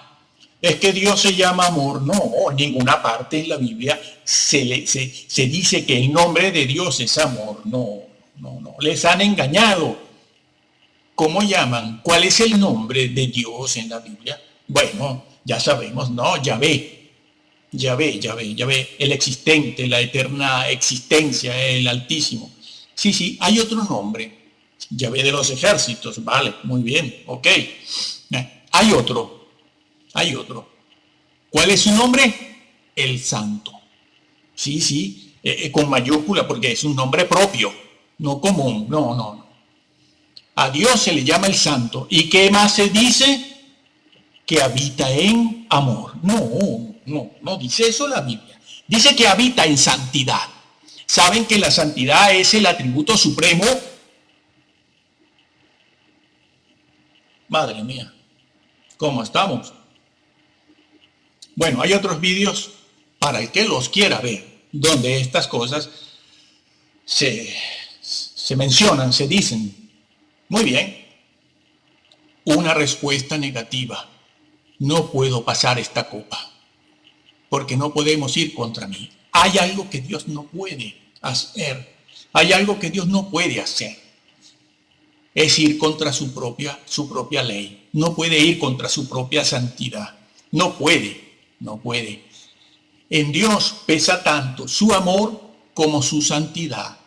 En Dios todos los atributos de Dios, que son muchos más de los que están registrados en la Biblia, que son unos cuantos ya, todos sus atributos pesan lo mismo, tienen el mismo calibre, la misma magnitud, todos sus atributos tienen el mismo alcance, la misma repercusión. Pesa tanto su amor como su santidad, como su justicia, como su bondad, como su benignidad, como su templanza, etcétera, etcétera. Pesan todos igual. Dios no es solo amor, es santo. De su santidad se desprende su rectitud y de ella se desprende su justicia. Claro, esto no les gusta, no, porque esto me tendría que quitar los tatuajes. Sí. Tendría que dejar de beber, sí. Tendría que quitarme estos pantalones, sí. Tendría que peinarme como un hombre. me tendría que vestir como un hombre. Sí, sí. Y así, y así. Y tendría que quitarme este pecadito y tendría que hacer algunas otras reformas. Tendría que dejar de ver a los Simpson, tendría que dejar de ver al Harry Potter, y tendría que cortar con la televisión, el televisor, con estos programas. Tendría que cortar con estos que van alabando al Papa, al Buda, a todos los demás, y ser una persona como antiguamente eran los creyentes verdaderos, como eran antiguamente, desde hace 200, 300 años hacia atrás. Sí, sí. Bien. Dios no puede divorciar su amor de su justicia. No puede. Tú, Jesús, hijo mío, y mi hijo amado, hablando del Padre, tienes que ir, tienes que hacerlo, tienes que vindicar mi justicia, que fue lo que se perdió en el Edén. En el Edén, cuando el hombre pecó, no se volvió bruto. No, él sabía fabricar instrumentos musicales. Sí, sí. Allí mismo, en el mismo Edén, casi, en la puerta del Edén, fabricaban instrumentos musicales, fabricaban casas, artefactos, llegaron a construir también materiales de guerra. Todos eran muy inteligentes, sí, sí, mucho, como hoy en día, sí, sí, como hoy en día. Muy inteligentes. Pero, ¿qué fue lo que se perdió en el Edén? La justicia. Y Jesús vino primero a cumplir esa justicia. Un hombre, cuando él cumplió la ley, nadie diga, ni les hagan creer a usted que él la cumple como Dios, porque como es Dios, es perfecto, él puede cumplirla. No, la cumplió como hombre, Dios mío. Sí, en eso consiste la redención. Un hombre perfecto tenía que pagar la sentencia. La sentencia no la podíamos pagar ninguno de nosotros, porque no somos perfectos en ningún sentido, ni física, ni moral, ni mental, ni espiritualmente. Tenía que pagar la sentencia un hombre perfecto, físicamente, moralmente, mentalmente, espiritualmente. ¿Dónde estaba ese hombre? Tenía que venir de otro lugar, pero ser verdadero hombre. La misma genética nuestra, el mismo ADN humano. Jesús, el Hijo de Dios. Él era perfecto, él sí podía pagar, vindicar esa sentencia que, como hemos dicho, era eterna también, para siempre. El infierno, para siempre. La condenación. Decía que el dolor físico de Jesús fue real. No se puede aminorar, disminuir, disimular que Jesús sufrió físicamente lo indecible. Formaba parte del precio que tenía que pagar por la redención. Eso de que Jesús, bueno, físicamente nada, eso lo dicen personas que van leyendo libritos por aquí, libritos por allá, libritos de este otro gran teólogo por aquí y tal, ¿no? Entonces, claro, no han pasado por un seminario, incluso pasando. Después van y repiten eso en el púlpito, ¿no? Lo repiten. Y no saben las consecuencias de lo que están diciendo. Bueno, ya claro que me pueden decir lo mismo a mí. Bueno, ya yo me encargo de leerlo en griego y en hebreo y saber lo que se ha dicho en la historia. Pues bien, el dolor físico de Jesús fue una de las últimas armas que Satanás tenía para bajarlo de la cruz, ¿sabes? Así que no disminuyas. El dolor físico de Jesús era una de las armas importantes, porque Jesús era un hombre, sufrió en el alma, sufrió en su personalidad, sufrió en su espíritu, sufrió en su moral, y sufrió físicamente, igual también. Mira, hoy en día los hermanos sienten al demonio a su lado. ¿Sabes por qué? Porque no conocen a Jesús. Mira, el hombre Jesús es capaz de vencer en cualquier campo de batalla. Ya lo hizo. Si querían derrotarlo, quitarlo, destronarlo, ya se les hizo tarde. ¿Por qué? Porque Jesús ya venció y vence y seguirá venciendo en cualquier campo de batalla, sobre todo en el espiritual, que es el de la mente, el de las ideas, el de los pensamientos, que es el más difícil de todo, de todos los campos de batallas que se puedan abrir, que tengamos abiertos. El mental es el más difícil. Piénsese que las enfermedades, sigue en psicología, las enfermedades mentales sabemos que no se curan. No se curan, se pueden tratar, pero no se curan. Te puedes curar una herida, pero las enfermedades mentales son bastante difíciles de tratar con ellas. Ningún otro hombre, ningún otro hombre hubiera resistido aquella hora difícil combatiendo contra el diablo. Quienes tienen a Jesús como su Salvador, piensen en esto cuando sientan la tentación o que el diablo se arrima a uno para atemorizarnos, porque lo que busca es eso, atemorizarnos, aterrorizarnos con su presencia, probarnos, tentarnos, atemorizarnos, crear miedo en nosotros. No. Mira, ningún otro hombre hubiera resistido aquella difícil hora del Getsemaní, el juicio, la traición, la flagelación. Ninguno combatiendo contra el diablo. Nadie hubiera resistido eso, combatiendo contra el diablo, sin primero claudicar, física, moral, espiritualmente. Así que, como Jesús, no habrá ningún ser jamás. La fortaleza de Jesús para combatir contra todos los frentes abiertos, frentes de guerra abiertos simultáneamente, obteniendo además la victoria segura, no tendrá igual en toda la historia. No la puede tener, porque no hay un ser como Él. Es único y es un hombrecito, amigo. El rey de este universo es un hombre, sí. Y Él sufrió en una dimensión infinita, sí, infinita. Aquí aprovechamos para explicar eso. Jesús, la persona de Jesús es Dios. Cuando Jesús amaba, cuando Jesús perdonaba, cuando sentía compasión, cuando esos atributos de la persona de Jesús asomaban, afloraban, se veían, eran los atributos de una persona infinita. Los atributos de una persona infinita son infinitos. Es decir, a ver que te lo explico. Mira, cuando Jesús amaba en una dimensión infinita.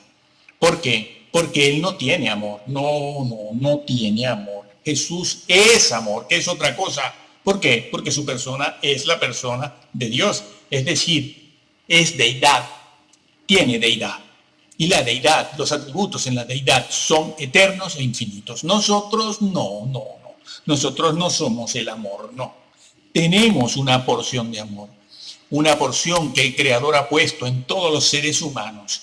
Y esa porción de amor, así como de justicia, así como de rectitud, así como esa porción de bondad o benignidad que pone en nosotros, entre muchos otros atributos, es una porción que el Señor pone y que podemos o aumentar o disminuir y pisotear. Sí. Son cosas naturales que Dios puso en nosotros que las podemos cultivar, las podemos desarrollar o las podemos anular. Por eso hay gente que nosotros decimos que son buenas personas y otras personas que decimos que son malas.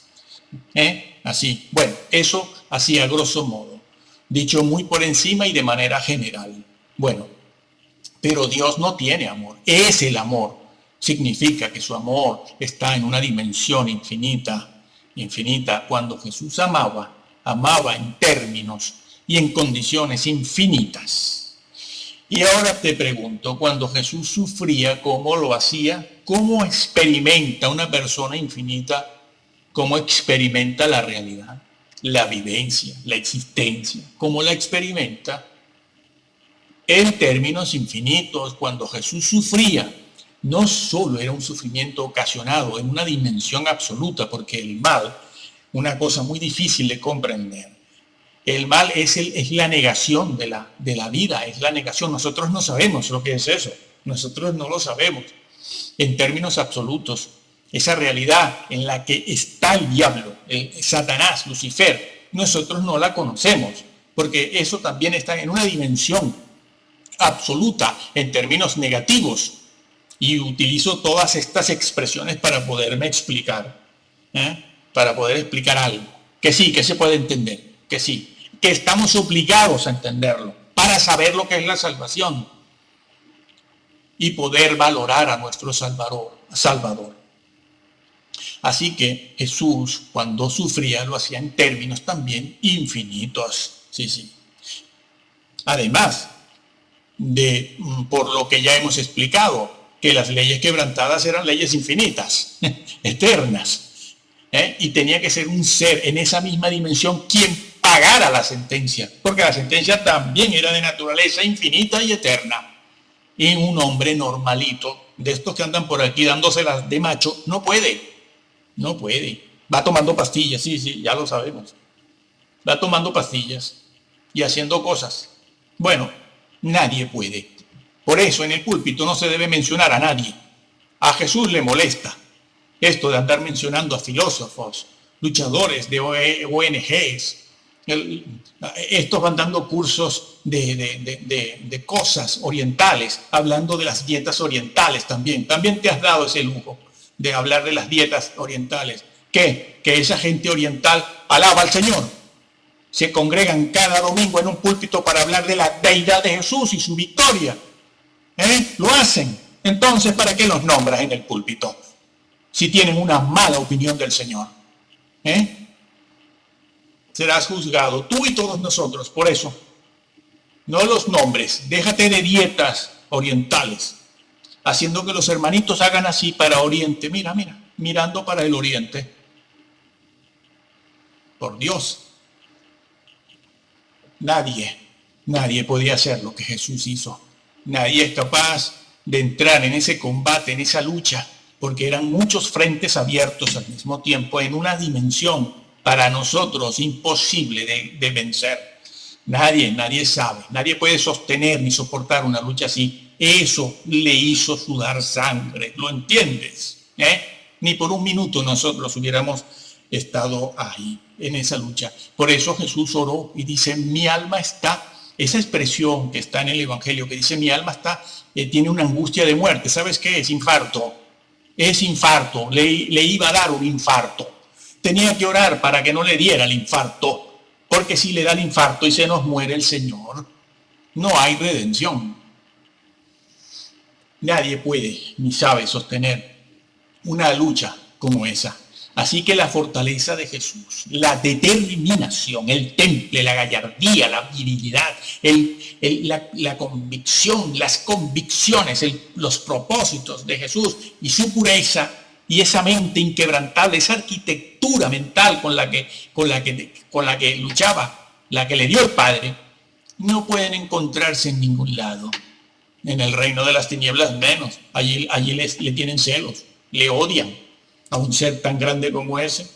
Se tienen que humillar, ¿no? Los demonios, cuando le veían, salían corriendo, y no había muerto, no había subido a la cruz, no había resucitado. Y se escondían los demonios, los seres estos desencarnados, ángeles caídos también. Se iban, no podían resistir aquella presencia, aquella majestad, aquel ser inquebrantable. Para que lo compares ahora con todo esto de por aquí, con rabo de paja, vacas sagradas, vividores.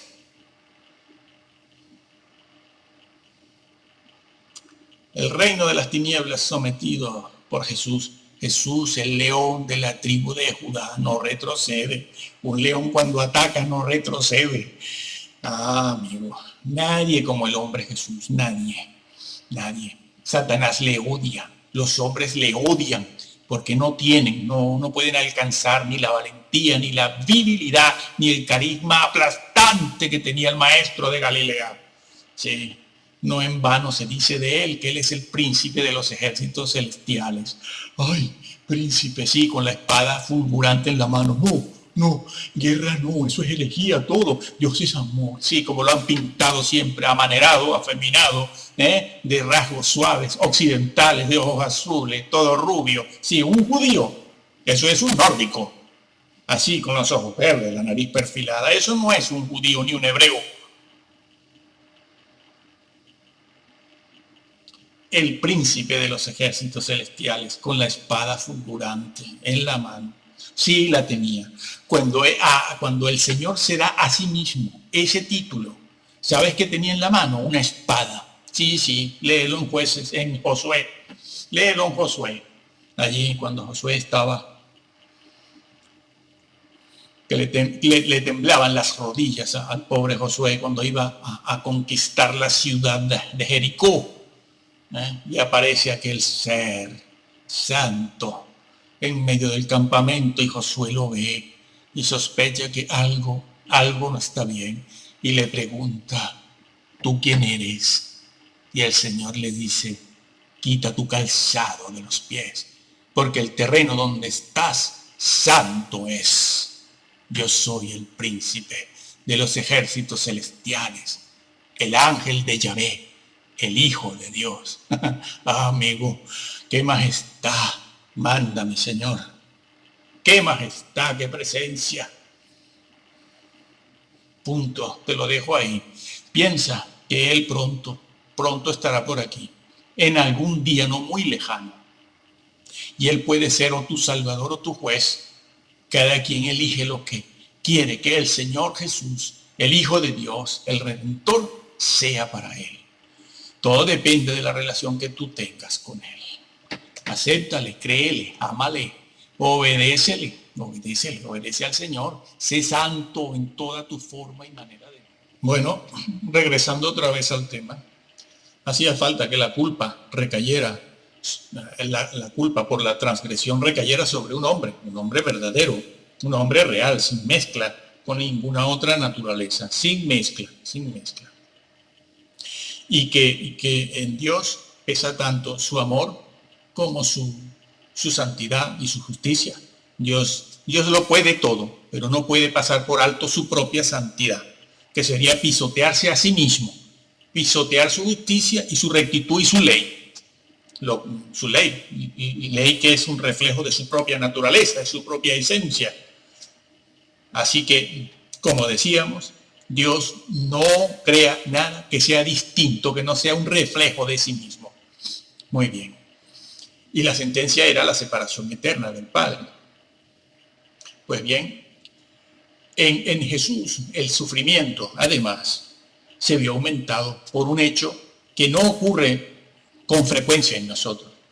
Porque en Jesús se ve el sufrimiento, el dolor aumentado porque era una persona completamente santa. El dolor era producido en una persona divina que era completamente santa, santa en extremo, infinitamente santa.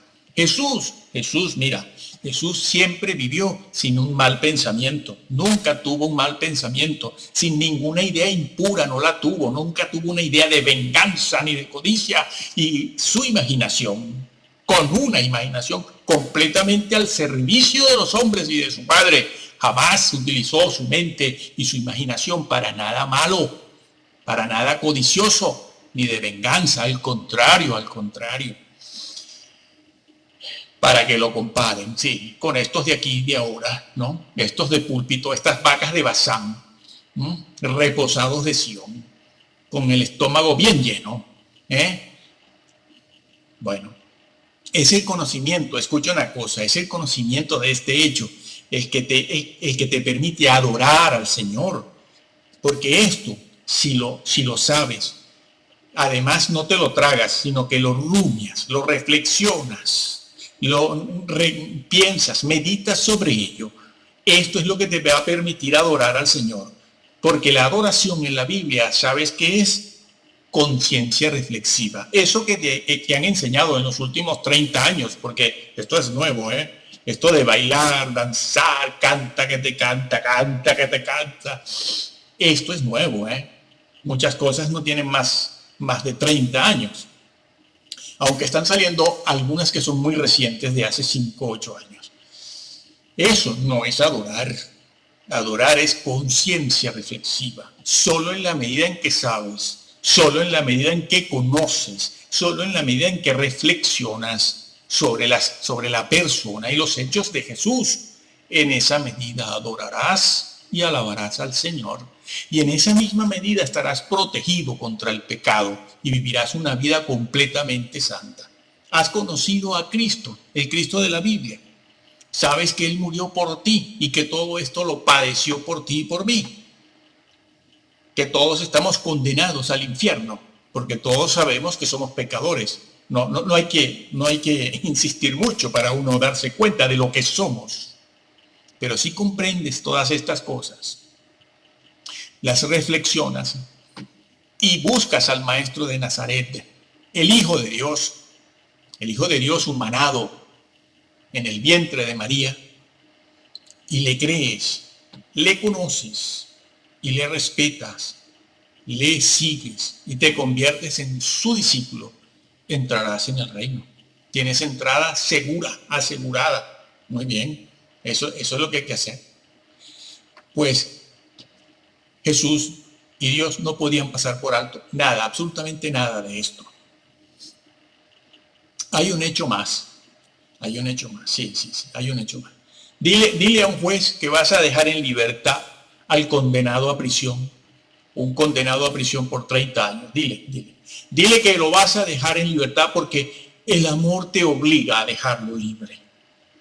Que el amor que sientes y que tendría que sentir el juez tiene que ser muy, muy grande. Y que vamos a dejarlo en libertad por amor. Sí. Y la justicia que ese mismo señor que está condenado por violación y asesinato, está condenado a 120 años. Si lo dejas suelto por amor, puede que termine violándote a ti y a tu familia. Y eso no te va a gustar, ¿no? A menos que la persona sea gay. Es que ni a un homosexual le gustará eso. Dios también es así. Amor y justicia. Libertad o cárcel. Cielo o infierno. No, yo creo en el cielo, pero no en el infierno. No, claro, tú quieres dejar en libertad a todo el mundo, ¿no?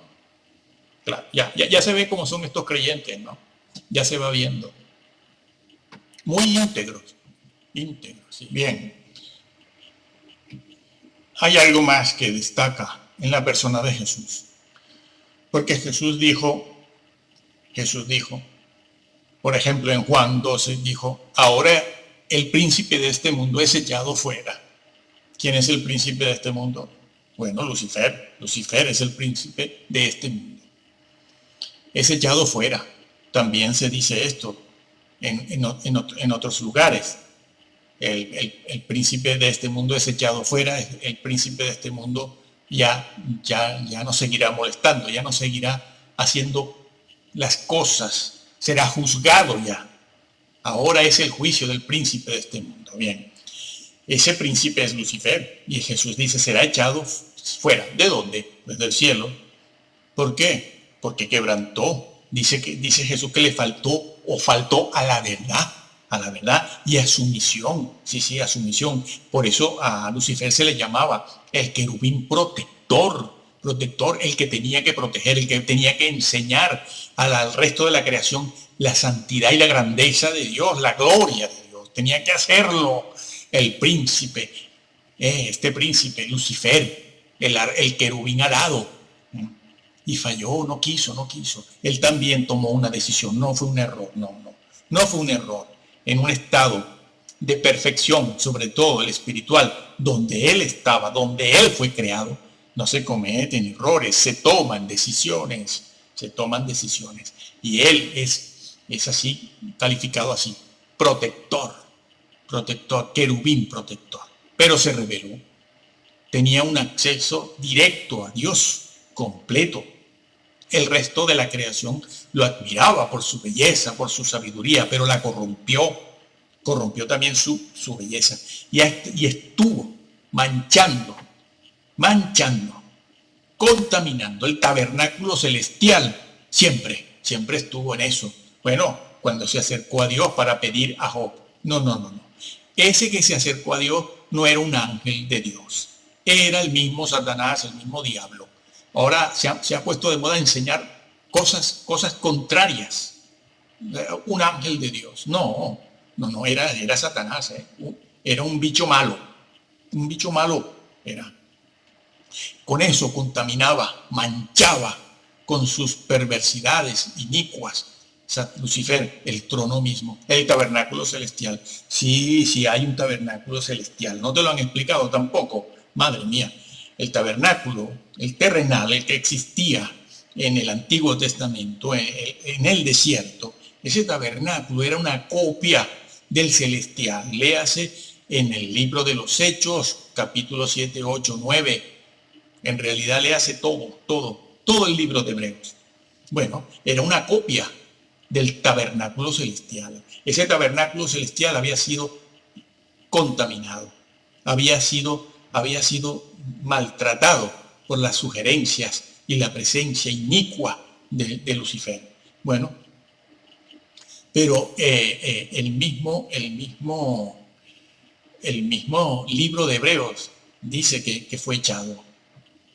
Bueno, uno se puede preguntar, ¿y por qué Dios no echa del cielo y de la tierra también a Satanás? ¿Por qué no lo echa? ¿Por qué no lo desaparece? ¿Por qué no lo manda a otro sitio? Dios tiene poder para eso. El mismo Satanás tiene que pedir permiso para actuar. Se lo tiene que pedir a Dios. Déjame hacer esto, déjame tentar a Job, déjame hacer lo otro. Pidió a Pedro. Jesús lo dijo, le dijo, ay Pedro, Satanás te ha pedido para zarandearte. Claro, el diablo no va haciendo lo que le da la gana, sino lo que se le permite hacer y según también las decisiones del hombre. Bueno, preguntamos nosotros, ¿y cómo lo echará? ¿Cómo echa Dios a Satanás de toda la creación? ¿Cómo lo echa? ¿Cómo? ¿A base de puro poder, nada más? ¿Así porque sí? ¿Porque lo digo yo? No, Dios nunca actúa de esa manera. Dios no actúa al margen de la justicia y la legalidad. No actúa al margen de su justicia ni de su legalidad. Ni actúa al margen de sus propios atributos. No, eso no lo hace. Están equivocados. El hombre sí pasa sobre sí mismo, pero Dios no pasa sobre sí mismo. Alguien quebrantó su ley, pues alguien tiene que pagarlo. Sí. Para quitar a Satanás de la creación, primero había que vindicar el carácter moral de Dios, de lo cual ya hemos hablado aquí. Había que vindicar el carácter moral de Dios y su santidad. Primero, Satanás no podía ser echado del tabernáculo celestial y de esta tierra sin que antes no sea restablecida la justicia original. Sí. Obediencia a la justicia divina. Sí, y eso lo logró Jesús. También eso lo logró. Por eso Hebreos capítulo 9 dice que Jesús subió con su sangre, subió con sus marcas en las manos, en los pies, en el costado, para limpiar el tabernáculo celestial. Léase, en Hebreos 9 se dice, Jesús limpió también ese tabernáculo. Limpió eso. ¿Con qué? Con su sacrificio. Con su sacrificio vicario. Por cierto, que el Papa no tiene nada de vicario, y esto que son unos fiesteros menos. Bueno, con su sacrificio expiatorio vicario, su muerte vicaria, la de Jesús, restituyó la base legal y jurídica de Dios el Padre, limpiando el tabernáculo. Ahora el Padre está vindicado su justicia. Ahora Él tiene las manos libres para echar a Satanás del cielo y de la tierra también, pronto. ¿Por qué? Porque un hombre fue obediente. Satanás había tenido derechos sobre esta tierra y en el cielo, porque había un hombre que había desobedecido, un hombre que decidió rebelarse contra Dios. Y no había nadie en la creación que mostrara una obediencia a las leyes de Dios. No había un hombre, no. Pero ahora hay un hombre que obedeció, sí, que obedeció. Hay un hombre perfecto, justo, y eso le da a Dios el carácter legal, jurídico, para sacar jurídicamente, legalmente a Satanás del cielo. Porque sí, la ley de Dios se puede cumplir, sí se puede cumplir. Eso es lo que Dios le dice al diablo. Sí se puede y hubo quien lo hizo. Así que fuera, te me vas para abajo. Te me vas para allá abajo, para la tierra, te me vas. Y después de la tierra al lago de fuego, cuando seas juzgado definitivamente junto con los hombres que se rebelan contra mí. Cielo y tierra fueron purificados por la sangre de Jesús. La redención es una redención cósmica, sí, cielos nuevos y tierra nueva. Aunque ahora hay mesiánicos que lo niegan todo. Niegan cielos nuevos, tierra nueva, vamos a estar en un mundo etéreo, dicen. Bueno, estos mesiánicos están enseñando de todo, están unos contra otros, ellos mismos, mesiánicos. Hay más grupos, hay grupos mesiánicos, muchos, y todos en contra, unos contra otros, mesiánico, contra el otro contra el otro. Claro, uno pensaría que por ser mesiánicos todos piensan lo mismo, todos tienen la misma doctrina, todos tienen la misma teología. No, nada de eso, nada de eso. Bueno, pues así es. Así que la creación y el cielo son lugares de naturaleza moral, como decíamos al principio, y naturaleza jurídica. Y con la ley que Jesús obedeció y encarnó, Él redimió, lo hizo todo, hizo la redención cósmica, una redención cósmica. Y restauró todas las cosas. Por eso el Señor al final del Apocalipsis dice, yo hago nueva todas las cosas. Yo, Jesús solo y solo Jesús. Jesús es incomparable. Jesús es incomparable. No lo compares con nadie. No, con nadie. Hay una cosa más, entre muchas otras, que no las veremos todas, y es que Jesús sube 3 veces en el Getsemaní a orar con su Padre. 3 veces. Jesús allí está sufriendo, evidentemente, una angustia de muerte, como decíamos antes, de infarto. Una angustia de infarto, de muerte, tristeza, soledad total. Él solo tiene encima la creación entera sobre los hombros de un hombre. Estaba allí actuando como redentor, como hombre, sin recurrir a las fuerzas, al poder divino de su deidad. No, como decíamos también al principio.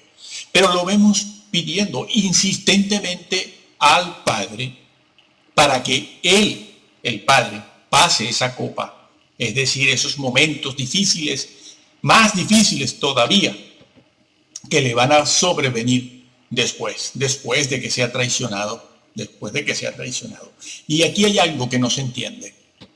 ¿Cómo es que Jesús quiere escapar de esa hora tan difícil? ¿No es este Jesús el que le pedía a todos en el antiguo pacto y en el nuevo que dieran sus vidas para sellar la fe en Él? ¿No pedía Él acaso que murieran sus seguidores como mártires? No lo hizo, siempre lo hizo. Y la iglesia está llena de mártires. Esta tierra está llena de la sangre de mártires. Muchos de ellos iban incluso cantando el martirio. ¿Cómo es posible que ahora vemos a Jesús que quiere huir de la cruz, de la flagelación? ¿Cuántos creyentes en el Antiguo Testamento y en el Nuevo y en la historia, lo sabemos, iban cantando al martirio, sí, a la crueldad, cómo morían a través de situaciones de tortura, instrumentos de torturas. Aquí mismo donde estoy sentado, muy cerca de aquí, murieron quemados, aserrados, mordidos, desgarrados, moribundos cuando los tiraban ahí en Italia. El Vaticano los despeñaban a los valdenses. Ahora vienen a pedir perdón. Sí, perdón, claro, la eterna situación, ¿no? Yo te pego y después pido perdón. Y como Dios es amor, Gandhi. Sí, Madre Teresa, amor, sí, síguela felicitando. Bueno, pues morían de esa manera. Iban a veces contentos, gozosos, no felices. Felices no confundan.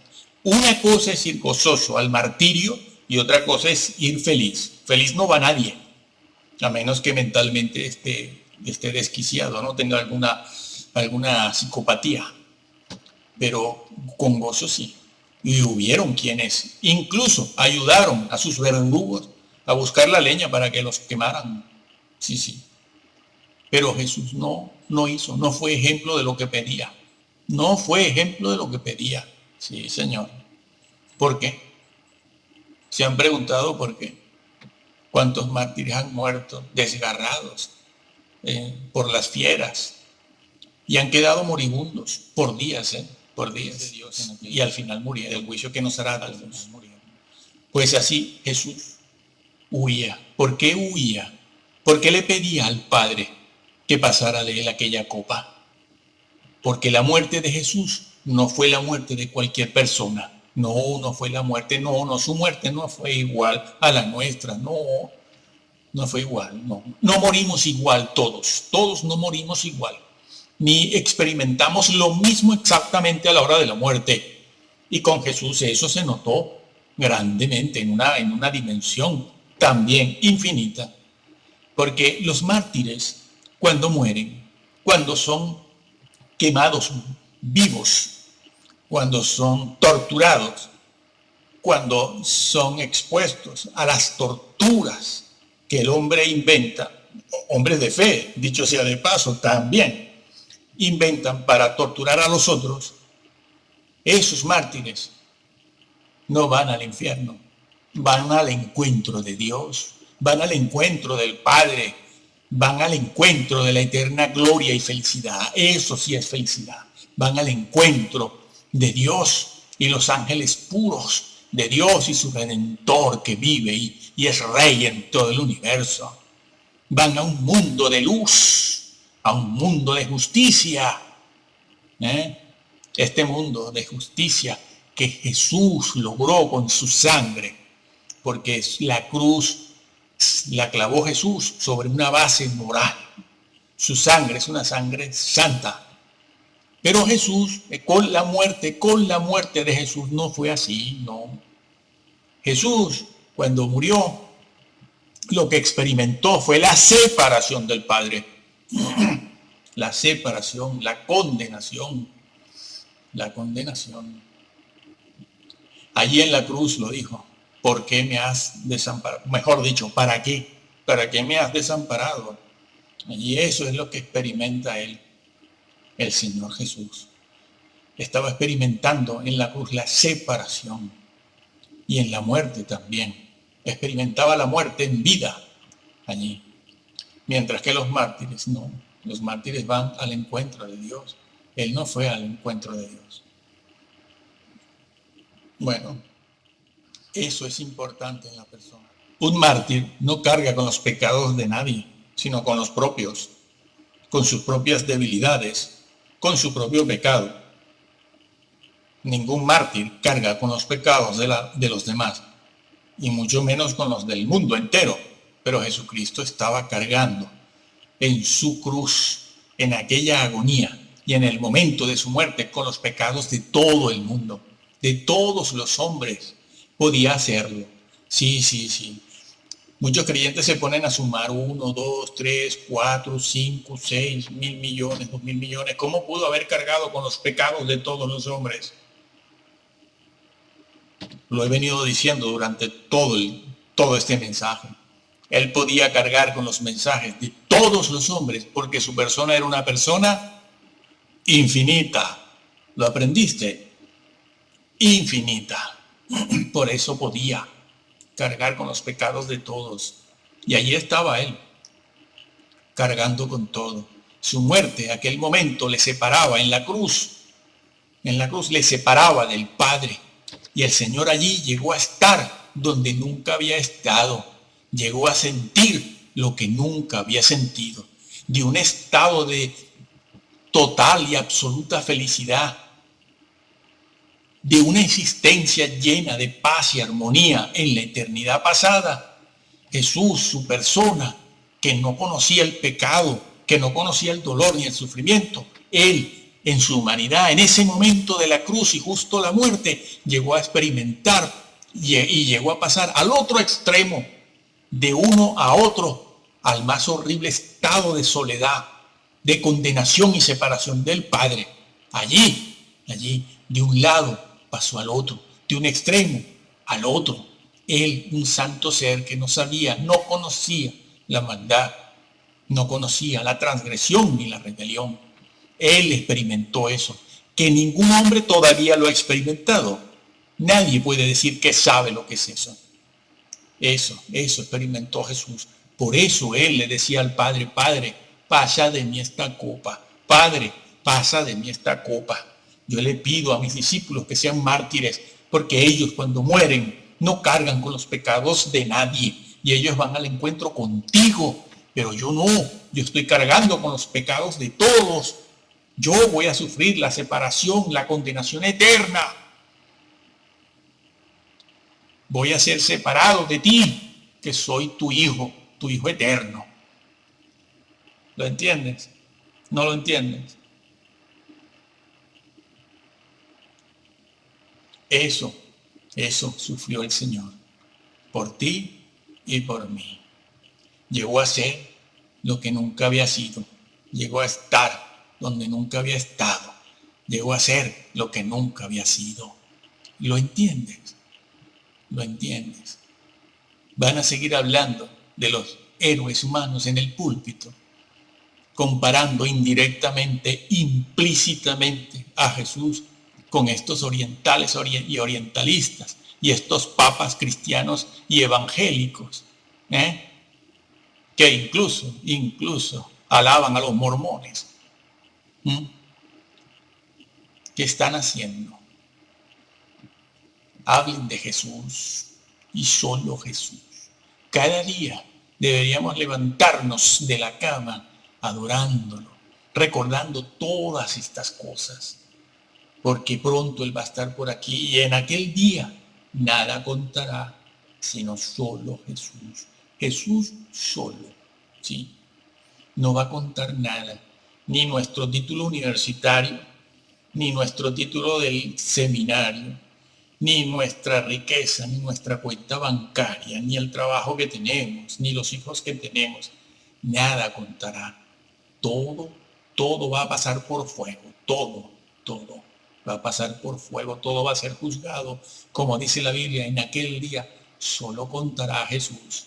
Habrá desesperación en muchos creyentes, en la mayoría. Desesperación porque se darán o nos daremos cuenta de que estamos destituidos y otros tendrán una amplia y generosa entrada y otros entrarán avergonzados, como dice Primera de Corintios 3, al gallinero. Muchas de estas cosas las escribió Pablo. Resulta curioso hoy en día observar cómo estos mesiánicos que van guardando fiestas, que van sobre todo circuncidando y hablando mucho del judaísmo. Resulta curioso, repito, ver cómo hablan poco de Pablo y muchos de los profetas del Antiguo Testamento. Sí, hay que hablar de los profetas del Antiguo Testamento y nosotros somos de los que lo hacemos. Porque claro, ellos llamaron al pueblo al arrepentimiento, a la verdadera ley, la de la mente, la del espíritu. Pero no pueden hablar estos mesiánicos de Pablo porque Pablo luchó contra la circuncisión. Sí. Y entonces estos mesiánicos engañan a multitudes diciendo que, bueno, si Pablo prohibió la circuncisión será porque los curas cambiaron la Biblia. Nadie ha hecho trizas la Biblia, nadie. Y los que han torcido, los que han borrado algún vocablo o han puesto otro, sabemos quiénes son, quiénes fueron, dónde estuvieron y dónde están en este momento. Y qué están haciendo, lo sabemos. Dios no es tonto para no cuidar su palabra. Lo sabemos.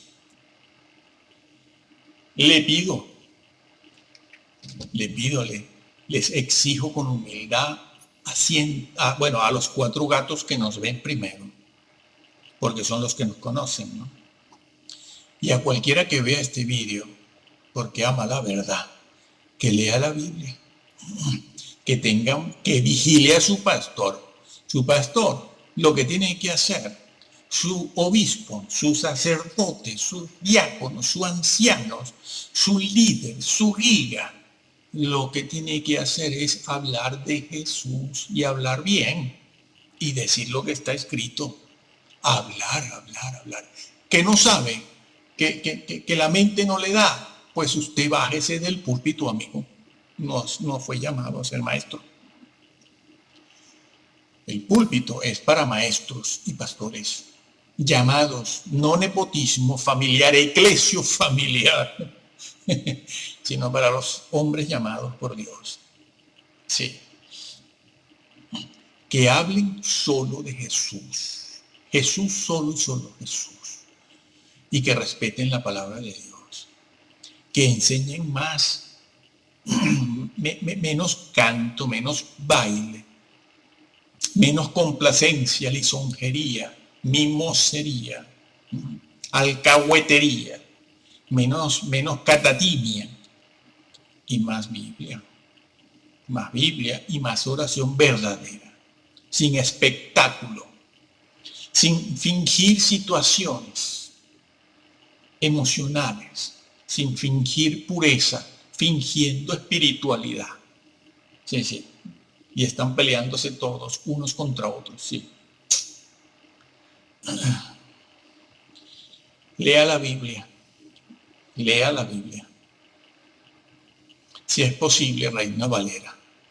Dada la situación, lo que estamos viendo, Reina Valera. Y oren y evangelicen. Lo demás sobra. Lo demás sobra. Estudien la historia para que vean cómo ha sido el Evangelio, cómo han sido los grupos disidentes a través de la historia y que han creído.